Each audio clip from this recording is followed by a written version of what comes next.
อห้องน้ำน้องลาเข้ามาส่งมือวานนี้ตอนค่ำบอกน้องละแม่นตอนค่ จะขึ้นน้อยๆล้มเลยล้มปังง่างเจ็บเลย ำชินเจวไปชิวอุลเจว ช่วงนี้เพื่อนก็เป็นวัดเนาะ แม่น น้องลาเป็นดีหรือเปล่า นี่แหละ ดีเหรอ โดยปากในปกติน่ะ ไอ้วันดีเถอะ บ่ดีเลย ได้4-5 มื้อ6 มื้อแล้ว อืม เอ้าทักทายสบายดี FC ก่อนน้องละ สบายดี สบายดีพี่น้องวัดสกูสุกคนเด้อตอนนี้บ่นึกอยู่บ้านน้องละเนาะ โดย บ้านคิวแคมเมืองเพียงแขวงสัญบุรีมื้อนี้ก็สิมาอัปเดตเครื่องคองห้องน้ำของน้องลานี่ล่ะพี่น้องเนาะเมื่อวานนี้ก็ได้อัปเดตแต่อันนี้ ทรายกับหินแล้วก็อิฐบล็อกพี่น้องสังกะสีปูนวันนี้ให้ผู้ใหญ่เพิ่นเบิ่ง FC เพิ่นเบิ่งเนาะทอ6ทอพี่น้องเนาะบ่แม่นทอ100อันนี้ทอ80พี่น้องเนาะแต่มันค่อนสูงอยู่เศร้าอยู่ทางนั้นอันนี้คำละคำน้อยคำลาอยู่ เอิ้นคำลาแล้ววันนี้เสาปูน4ต้นพี่น้องเนาะต้นละ 200,000 กีบทอนี้6ทอละ180,000 กีบนี่เด้นี่ก็ราคาคือกันฟ้าปิดนี่พี่น้องเนาะเฮ็ด2แถวเด้อน้องลาเด้อ โดย มื้อนี้น้องลาไปโรงเรียนบ่ ไป ไป เลย แล้วก็เลิกมาบ่ แม่น เมื่อกี้เฮาก็เห็นน้องไปเย็งอยู่พี่น้องเนาะเอิ้นน้องไปเย็งก็บ่เลี้ยวมาเด้ บ่ฮู้ว่าเป็นหยังน้องไปเย็งเนาะเครียดให้เบานึกพี่จังได๋บ่ได้ไปยามน้องโดนเนาะแต่มื้อไปซื้อมันแก้วซอยน้องมื้อนั้นก็เลยบ่ได้ไปหาน้องน้องว่าบ่สะดวกตลอด FC ก็ว่าคิดฮอดน้องไปเย็งว่าซั่นไปหาน้องล้าก็ไปแวะดินน้ำน้องไปเย็งได้ว่าซั่นแต่น้องไปเย็งว่าบ่สะดวกปานใดก็เลยอยากรบกวนพี่น้องเนาะเบิ่งมื้อหน้าก่อนเบิ่งน้องไปเย็งมีบ่มีเวียกลายก่อนถึงไปมื้อนี้บ่นึกก็มาคนเดียวพี่น้องเนาะมาคนเดียว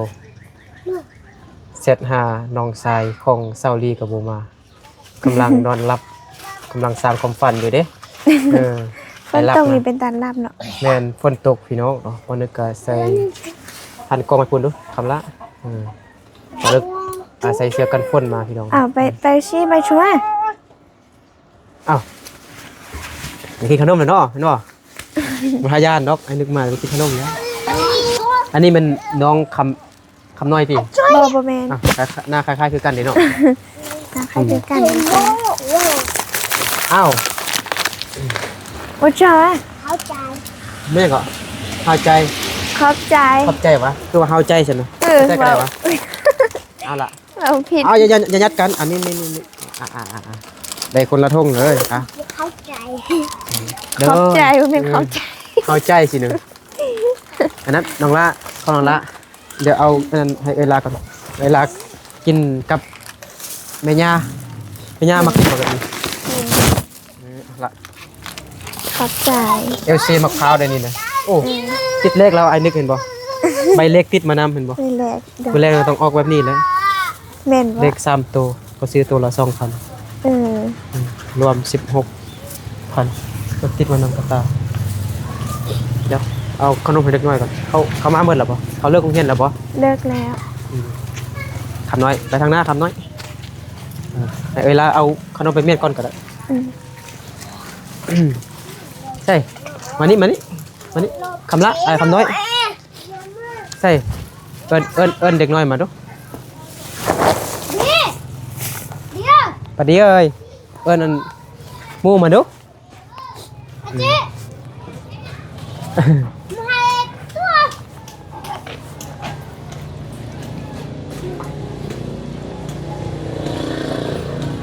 ก่อนเข้าตัวร้อย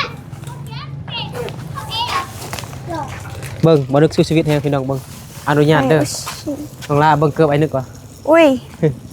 สู้ชีวิตแฮงพี่น้องเนาะ ก็บ่นึกสิคาดแล้วเห็นบ่คำน้อย อนุญาตเด้อพี่น้องเนาะ อันนี้ เกือบบ่นึกสิคาดแล้วนี่บ่ได้ ชีวิตสุข บ่ กรรม มีทึกเลขเด้อค ระทึกห้วยนี่สิซื้อเกือบ ทา ไม่ ง แล้ว อ้ นี่ อยเนาะ ทางอวยใส่น้องล้าอันล้านน้องไปซะเบิ่นเหรอมีได้ซ้ำนี่วะ มีแต่สำนีกันสิ ฮะบ่มี บางคนลาบเหรอ เขาฮะเขารับนี่ โดย จักคนยังจักคนเอาไว้จักคนมือ ก็เกียนตรงเนี้ยอย่างโดน ประ จ มาณจัก ง คน เกียโดนจงเกียอะไรกับป้าดีอย่าง4 คน 5 คน มี4คน โดย4 คน5 อยู่นี่จักคน อยู่นี่2เหลือใดเหรอเด็กหน่อยผู้หนึงเราไปสัญญาเหรอ นะ งานได้4 คน น้องประยงมาอยู่ซั่นเนาะ โอยู ผู้บ่รับได้มีบ่ยังบ่ผู้บ่รับ ดีก็ตุนน้อยโอยูอะ มาอยู่เนาะจิย่อเนาะจิย่อแล้วมาอยู่บ่ เดี๋ยวไปเบาป้าดีกัน น้องลาเอาไปให้เลยจักคนอยู่นี่นะ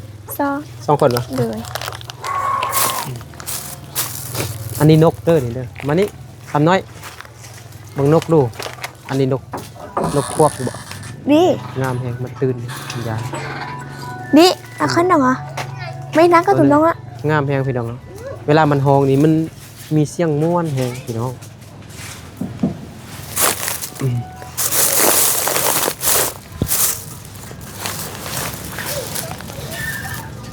แซ่บบ่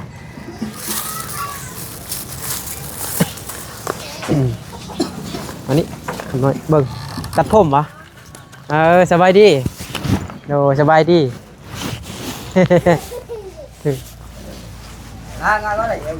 หน้าพักเป็นยังนะ กูจิ้มว่าเอียอะ สบายดีได้เด้อ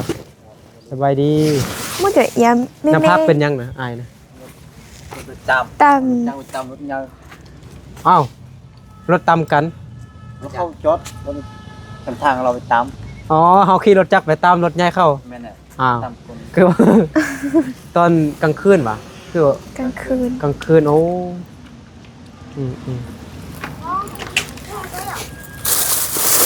น้องลาเบิ่งบ่ได้ยังบ่ได้น้องให้น้องลาแจกให้หลานเด้อ โดยเข้าใจ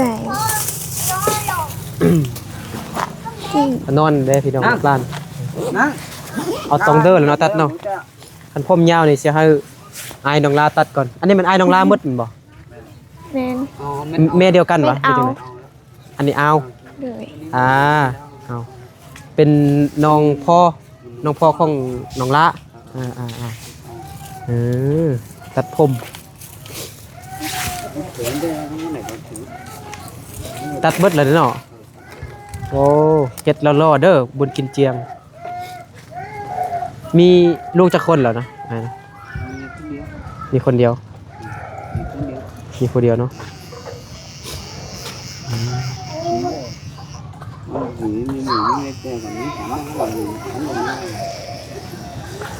มาแล้วมันจะสัญญาแล้วบ่นี่ บอ ฮะ บอแมนเสียขัดจัง กระจังย่าชงสบายดีไอ้เคยน้องละ แมน เป็นชนเผ่าอาคาเนาะ แมน ชนเผ่าอาคาอยู่คงเสร็จมาผู้เดียววันนี้นะเซาลีคายห้วยคายเล็ก ไข่ห้วยหัว น้อง ซุป ชาย เนาะ ก็อันนั้นลินเกมไล่เราอยากรับ นั่นพักผ่อนซะไปหาเงินเด้เมื่อวานนี้ เออ ไปหาเงินไป เห็นอยาก ปลูกมักเดือยบ่แม่นมักทั่วจีนเนาะ เออ ทั่วจีน อันนั้นพ่อบ่ พอ พ่อของน้องคำน้อยบ่ ไปปรุงตัว ไปยังมาเมื่อกี้นะ ราคาเท่าได้ก่อน ลูกไปลุ่ม ฮะ ไปลิ้นนะเขาอยู่ลุ่ม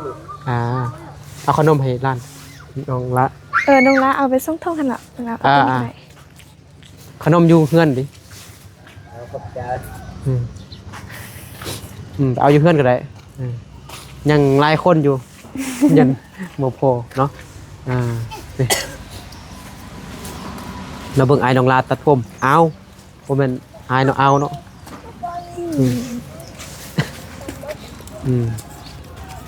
ตัดให้ละล่อเด้อเนาะก เคยสิฮอดบุญกินเจียงเหรอแซ่บบ่ฮะปอกกา ปอกก้า ว่าจังได๋ก็แซ่บบ่เห็นปอกกา เลย มันสิพออยู่บ่นี่อันผู้ใดสิเฮ็ดนะผู้ใดเป็นนายสร้างนะฮะ ได้ซื้อกันเฮ็ดซื่อๆนี่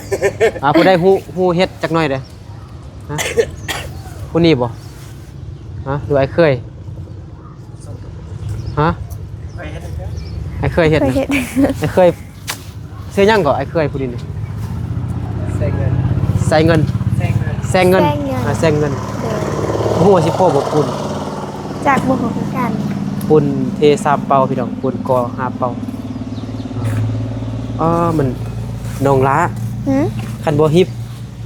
เฮ็ดห้องน้ำนี่เบิ่งมันคาด เออ เป่าคาดนี่มันจะนั่นได้ ฝนตกเลยเนาะจะว่าจะลงมือ แต่มันแข็ง ฝนตก ห้องน้ำ2คูณ2นี่น่าจะ200ปลายก่อนนี่ล่ะน่าจะเหลืออยู่เฮ็ดเฮือน เรืออยู่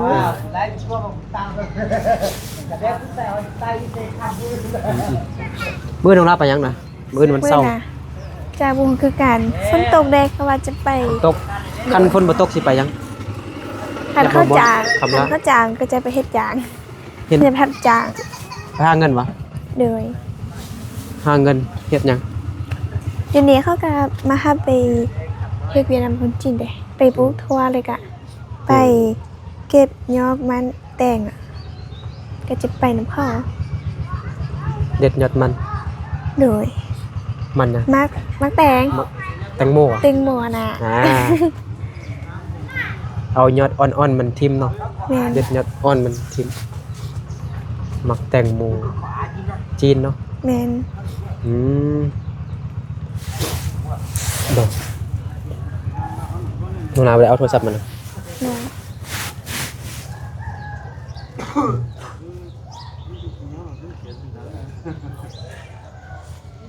ชาร์จโทรศัพท์เต็มแล้วบ่ ถ้าส ไอ้ ม เสียให้บวกลบคูณหารอันค่าอัน ได้ นี้ว่ามันเบิดไปเท่าได้แล้ว เลย ขออภัยขอโทษพี่น้องตอนนึกยังกะซีดีแล้วพี่น้องเป็นไอเป็นหวัดพี่น้อง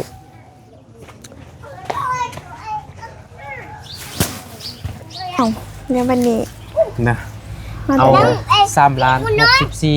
3,64,000 บวกกับค่าตัวทอ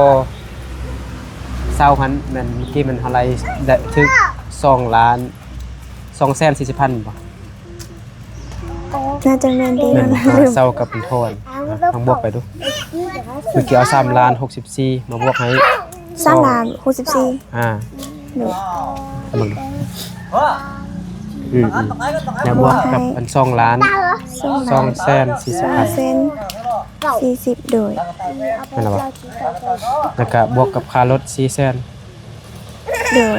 แล้วก็บวก1 ล้าน400,000 1 ค่า ล้าน อิฐ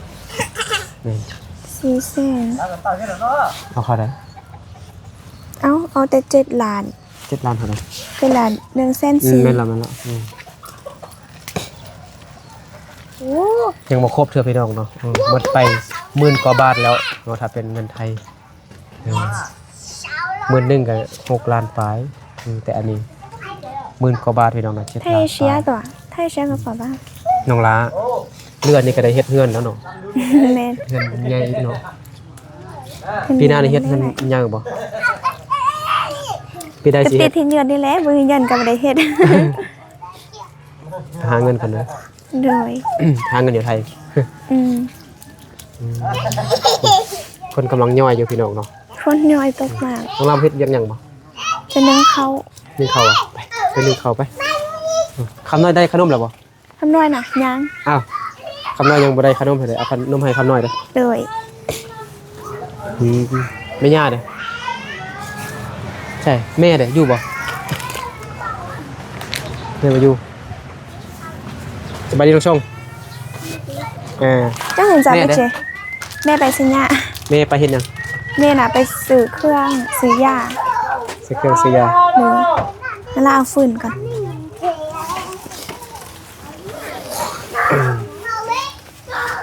ฟืนโอ้ฟืนงามเด้อ ฟืนตัวนี้เราไปตัดเอา ตัดเอา ดู จ้างเข้าอ่ะ พอน้องลาไปตัดเราบอกให้จางเข้าไปตั้ง อ๋อพอลองละเอาจักกันตัดเหรอ โดย เอ้าลองละเก่งแท้ พอน้องลาล่ะบอกให้ไอ้เคยไปน นะ ำโดย พอลองละก็เอาจักกันตัดกันเลยนะจักสตินนะ แมน ปลาเก่งแท้ แมนตอน ปลา นั้น เป็นคน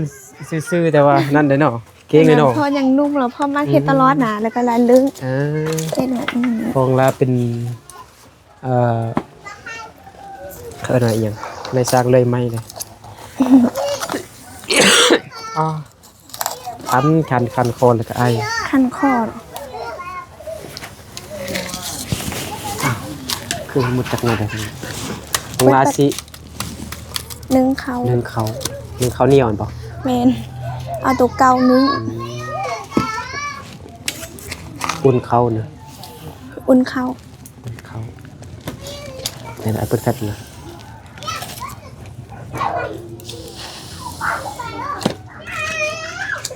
เมื่อเช้านี้ฝนตกได้เหรอมันเน่าได้เนาะแล้วยาเขานุงล้าเป็นไข้ตัวสั้น อืม เรานุงล้าพอดี ยาน เลิ อน ก นอนเหรอนะ นอน เวลานอนพักผ่อน ตอนช่วยมาเราเป็นสั้นเราไข้เรานุงล้าเลยเด็กเฝ้าเราพอไม่เพิ่นก็บ่อยู่ได้นะเราเป็นเพิ่งเฝ้า นิดหน่อยกับหูอย่างเนาะ แม่นเล็กน้อยครับโอ้โห บางคนก็ไปโรงเรียนบอก แม่น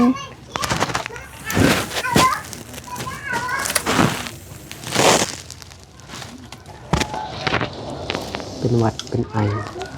ผู้บริบูรณ์เป็นไรเป็นแบบใดนะขออนุญาตเบิ่งโทรส่วงก่อนนี่น้องโอ้ยมันสิโอเคอยู่บ่แบบนี้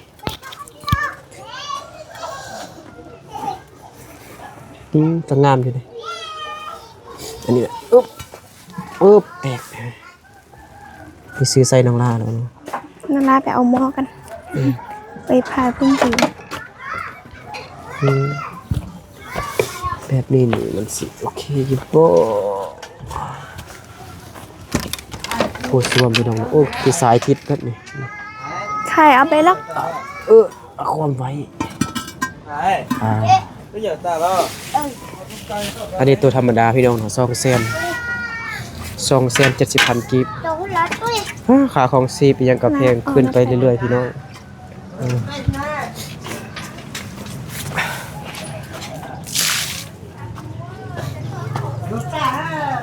เอาหวดหนึงเอาเนาะ เดี๋ยว บ่คือน้องประยงเนาะน้องประยงเอาอันหม้ออันเวียดนั่นน่ะมื้อแรงสิเฮ็ดหยังกินน่ะ ซื้อผักกาดมาหรอ สุขภาพ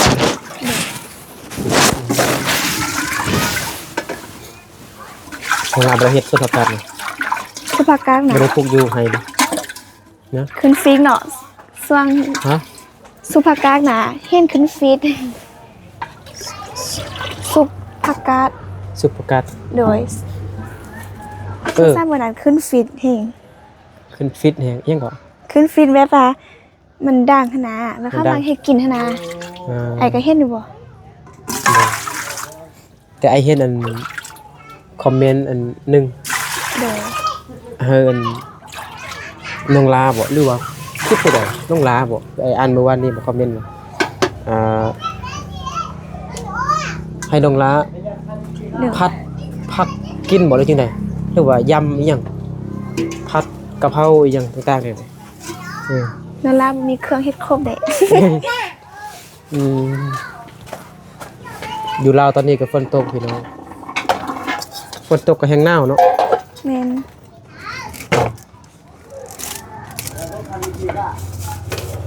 ข้าวเหนียวโอ้งามแท้ แนว เม็ดงามดีเนาะ โดย มันอ่อนแล้วบ่น้องลา อันนี้น้องเมน้องลายอยากกินเราไปเปลี่ยนเขาเจ้าไปเอาข้าวเหนียวเขาเข้ามากิน ข้าวเหนียวเขาขายโลเท่าไหร่นะประสานนะข้าวเหนียวนี่นะ บ่ได้ทักคือกัน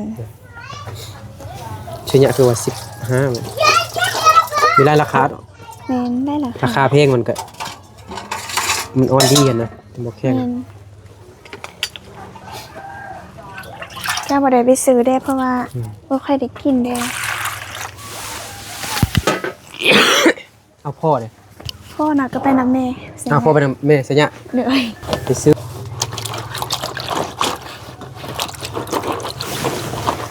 ตรงนี้บางนี้ที่จริงๆแจ้งน้องมุดจากไหนดิได้อยู่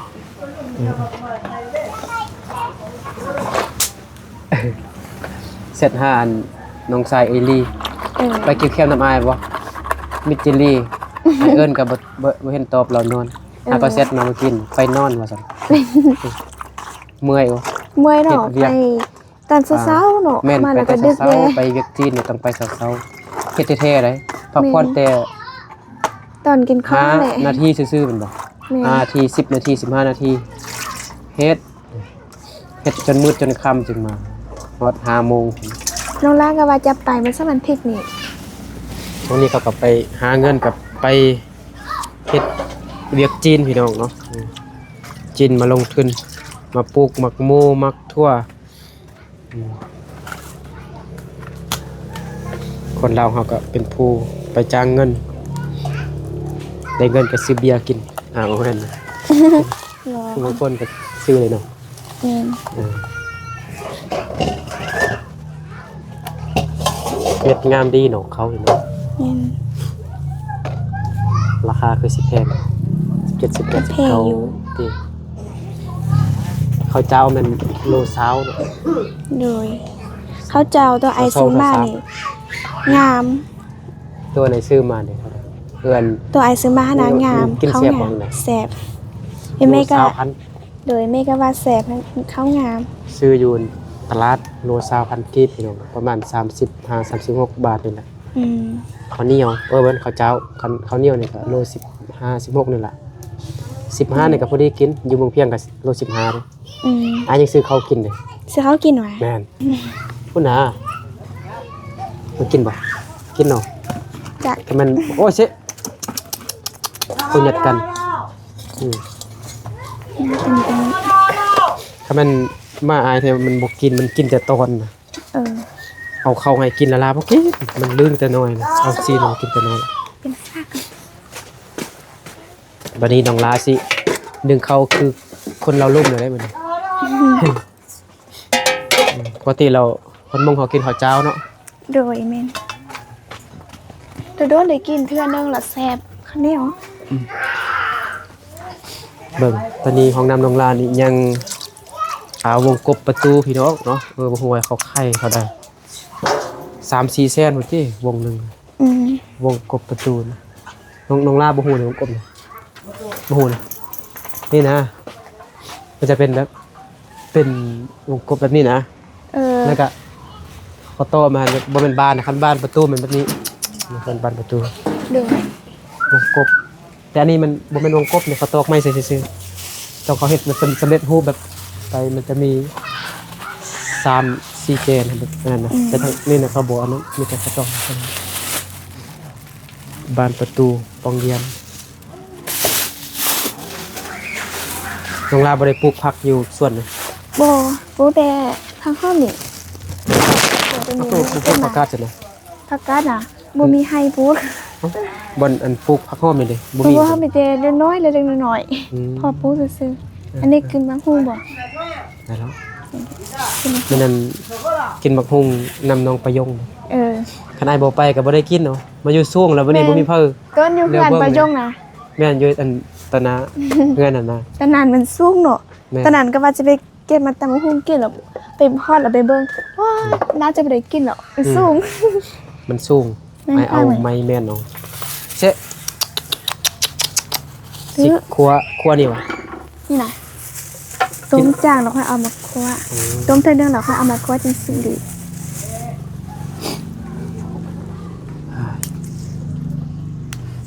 เป็นบัดเป็นไอ้บ่ดีจักเทื่อรำคาญแฮงเนี่ย เนาะนาราเป็นกันกินยากนอนยาก สู่ชีวิตเนี่ยบ่สบายฝนตกก็มา ฝนตก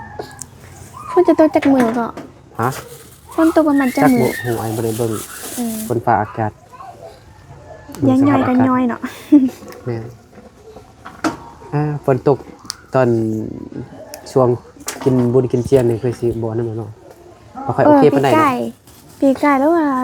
ปีพันมาหรอกกินเจียงนี่พอดีฝนตกเลย นี่ฝนตกนะ แม่น เอาปีนี้ก็เป็นคือเก่าติบ่ จากคือกันปีพันมาแล้วฝนตกกินเจียงนี่เปื้อนหมด อ่าเปื้อนเนาะ แม่น สิต้มหลาย กินเต็มหลายลงสุดหมูเด้ย่างกันยาก อืมก็เฮ็ดอยู่น้ำปุ้ยเนาะ แม่น วันที่19วันที่20นี่ บ่วันที่19นี่เขาเฮ็ดแต่อื่นควรซื่อๆหยังแต่เขาจะเลิศเฮ็ด วันที่20 มวนในประมาณวันที่20ปลายหรือที่เขา 20ปลาย ย้ายหรอกเขาย้ายหรอก อ๋อ วันที่20 เขาเลื่อนไปอีก เลยเขาเลื่อนไปวันที่21เฮ็ดอยู่นำ อ๋อ เฮ็ดอยู่ห้วยสำออ ฮะเฮ็ดมาเฮ็ดน้ำปุ้ยนี่ซั่นน่ะ เฮ็ดอยู่แต่ว่าเขาจะเลื่อนไปว่าเขาเฮ็ดอยู่ เฮ็ดอยู่สำออก่อน โดยให้สำออเฮ็ดแต่ธรรมดาบ่ได้เฮ็ดหยัง เอาสำออก่อนแล้วก็ โดย จึงไปเฮ็ดอยู่พุ่น โดย อยู่น้ำปุ้ยแม่นบ่อยู่น้ำปุ้ยแม่นถึงเขาเฮ็ดจัดงานใหญ่ๆแม่นบ่ แม่นจันยันยาแล้วก็ อืม ประกวดเดแล้วก็วรรณคดีแข่งขันเดต่าง อ่า ๆแล้วค่อยจะมาต่ออยู่บ้านนางลา 3มื้อ4มื้อ 3มื้อ 3มื้อโอ้3มื้อไอ้ก็ต้องเป็นครั้งแรกแล้ว อืมเขียนเป็น มาเที่ยวมาเบิ่งบุญประเพณีของชนเผ่ามงบ่เคยจักเทื่อเลยตั้งแต่เกิดมาก็เคยเห็นแต่อยู่ในโทรทัศน์ YouTube อย่างต่างๆซั่น เฮ็ด บ่ได้สัมผัส โล เบิ่งตัวจริงบ่ฮู้ว่า เลย วัฒนธรรมประเพณีของชนเผ่ามงบุญกินเจียวเป็นจังได๋นะมีอีหยังคึกคักเลยเนาะ เห็นได้ผู้สาวแล้วเนาะ เป็นแต่เศร้าแหละ สาวมงได้อ่านคอมเมนต์บ่ FC FC ให้น้องลาลองใส่สุดมงแบบเป็นกระโปรงกันเบิ่ง โทรศัพท์ดงลาบ่มีอีเมลติแล้วเข้าเบิ่งคอมเมนต์บ่ได้ ตัวนั้นมันแพงบ่ กระโปรงอ่ะเพื่อสุ แม่ ด น โมง แบบกระสุดมงกระโปรงหั่นนะ บ่ซุมกระโปรงมันบ่ได้สั้นปลาย ฮะน่ะ โดยบ่ได้แพง FC ฝั่งไทยคนกินเจียงให้น้องลาลองนุ่งอันสุดมงแบบเป็นกระโปรงเบิ่งดูว่าซั่น โดยได้ เห็นอันเขาเห็นอันซาวมงเต้นอยู่ TikTok อีหยังต่างๆมันงามน่าฮักเนาะ ชุดนั้นมันนะมันน่าฮัก โดยยานน้องร้านดุงเรา ใส่ถุง วัน ตี น่าน ฮัก อีหยังใส่ถุงตีนสูงๆหั่นน่ะ โดย อืมหัวสำออก่อนน้ำปุ้ยแล้วก็บ้านน้องละ โดย อีกบ่โดนก็บุญกองเขาใหญ่อีกได้อยู่บางเพียง แม่นกินของใหญ่ เขาสิคัดเลือกเอาน้องลานี่ไปเป็นนางงามแล้ว บอกเอาเลยเขาได้ นั่น บ่ได้งาม เอ้า คือจะไปเอา อันผู้สาววงเขาก็เดินเอาไปเป็นนางแบบนางงามนี่เนาะ เอา เขาก็เดินนุ่งสุดโมงนี่ แม่นูสมู ใส่สุดโมงอันเคลื่อนไอ้บ่เมื่อกี้นั้น แม่ อัน นู นุ่งสุดกระโปรงอันน่ะ สุประจันเขาประเพณีเฮาเนาะแล้วเขาก็จะนุ่ง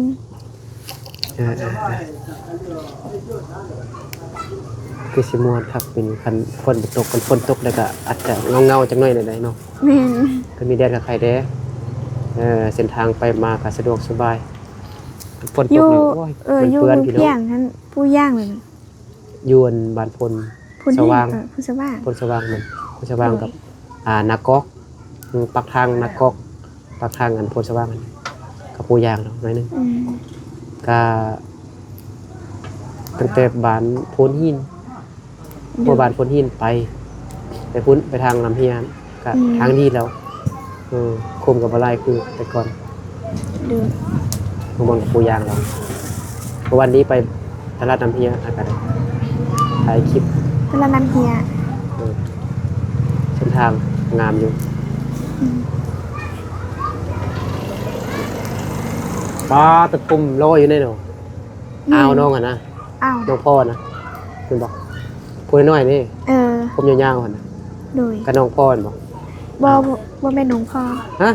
อ้าวเราอ้าวได้เมื่อกี้ เอาแม่นเอาแต่ว่ามัน มันของน้องพ่อนะ บ่แม่น น้องอีกคนนึงอีก โดย อ่า เขาเอิ้นว่าเอา อ้าวก็ได้ ซื่อโดย เป็นน้องพ่อเราต้องเอิ้นอ้าวเลย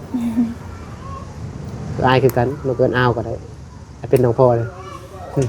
อายุน้อยกว่าพ่อเลย อายุใหญ่ก็พอ บ่ซิกเถอะบ่ปีนเขา พอได้แล้ว หรือว่าบ่ทันนั่นเถอะ พอได้แล้วดิมันลุกขึ้น ลองซิกมันลงลาซิกเขาได้อยู่บ่ทำได้เถอะบ่ ตัวนี้ได้แล้วดิ เรามึงซิกเลยบ่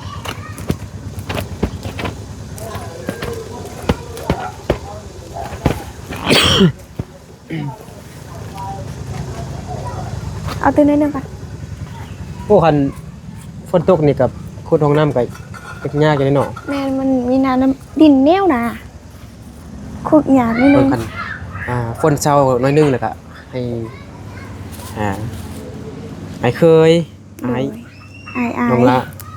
ดู ขุดเบิ่งยันปูนมันสิแข็งก่อนปูน ดู ถ้ามันนั่นมันอากาศเข้าแล้วก็ ก็บอกว่ากับอายแล้วแหละแต่เพื่อนว่าเพิ่มพายท้ายคนเสาก่อนเพราะว่าคนตกไปนี่คุกไปมันมีน้ำมันดินแนวนะเราคุมหยาบนิดนึง ขุดลงประมาณ2 เมตรนี่3 ทอง2 เมตรปลายนี่2 แถวจะได้2 เมตรปลาย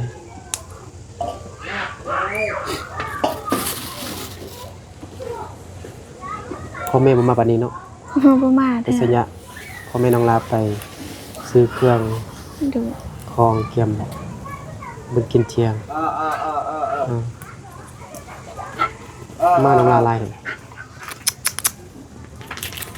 มาอายดิมาเคยดิ มาอายเคย มาน้องลามีจับโต หรือ มาโรงแรมจัดโต๊ะ ใหญ่โตเดียวหัน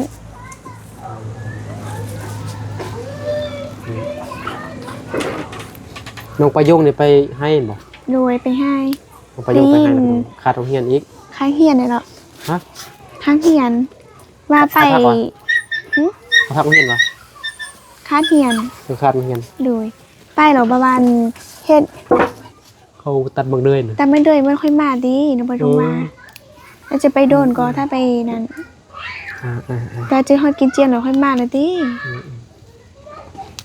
อย่างแต่กินเจียงเนี่ยอย่างแต่7 มื้อเข้าใจอื่นควนเฮือนเรา จะได้กลับบ้านแล้ว จะทราบก็กลับบ้านแล้วเนาะ โดยอาทีนี้เพื่อนก็เริ่มกดกาแล้ว กดไก่ กดกาคงเฮียนนะบทเฮียนนะ อ่า เดี๋ยวไปลงกาคาดเด น้องประยงกับขาดโรงเรียนเฉพาะแหละได้10 ปลายน้องประยงที่ดื้อเลยขาดโรงเรียนไปช่วยพ่อแม่ โดย ตัดมักเดือยเกี่ยวเขาตัดมักเดือย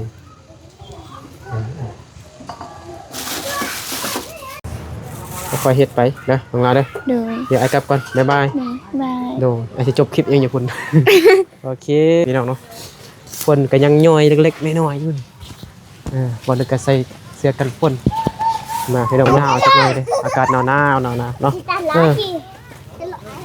ปอกินอีหยังนะฮะขนมเหรอฮะว้าเมื่อกี้เอาขนมให้บักกะลาแล้วฮะกินอิ่มแล้วบ่ฮะขนมแบบนั้นกินอิ่มแล้วเนี่ยฮะเบื่อแล้วเนาะวันนี้ก็มาอัปเดตห้องน้ำน้องลาพี่น้องเนาะเครื่องห้องน้ำของน้องลาเมื่อวานนี้แม่นเอาหินเอาทรายเอาอิฐบล็อกแล้วก็เป็นสังกะสีเป็นโถส้วมเนาะมื้อนี้แม่นเอาเสา4 ต้นเนาะก็หมดไป7 ล้านปลายแล้วพี่น้องเนาะ7 ล้านกว่ากีบแล้วถ้าเป็นเงินบาทก็ประมาณ 10,000 กว่าบาทแล้วพี่น้องเนาะตอนนี้ก็ยังวงกบประตูแล้วก็บานประตูเนาะน้องลาสิเฮ็ดเองไอ้เคยแล้วก็ไอ้อายของน้องลาสิเฮ็ดเองของนำเลยพี่น้องเนาะ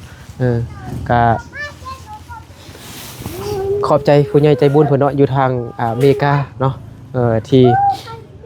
ช่วยเหลือเฮ็ดห้องน้ำให้น้องลาเนาะงบก็ยังอยู่พี่น้องเนาะก็ยังล้านปลาย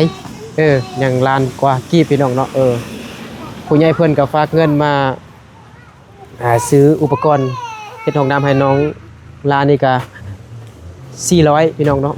400ดอนเนาะหมดไป